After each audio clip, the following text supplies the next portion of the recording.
Добър вечер, почитувани гледачи. Ние сме от канала TBC. Еве го най-добрият играч на ФК Граница. Долу ги в момента. Извини, господи, можеш да направим интервю? Кое интервю? Не, не бас. Що да ви кажем? Иначе ние днес имаме... Десетки, иначе аз носам. Ние играем днес у градско Бардовци. Играем футбол там.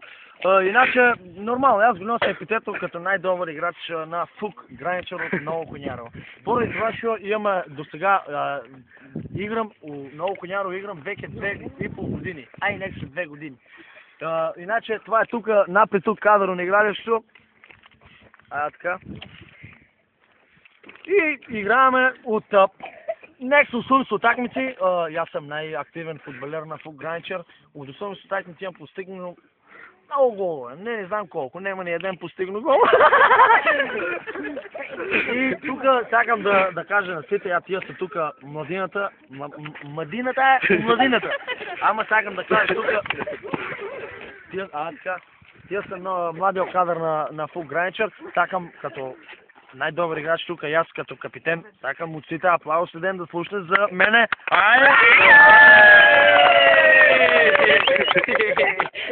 Що друго да ви кажем?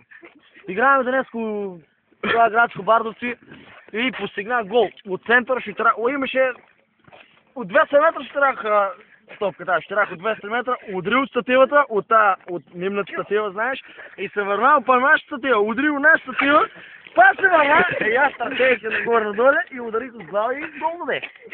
И ми кажа отле, че ме наградат, имаше голема награда за тази гол, що го постигнах.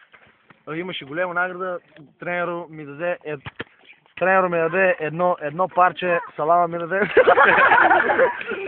За това, че постигнах такъв гол. Друго, вие като новинар, сакам да ме питате нещо, ще да обяснам.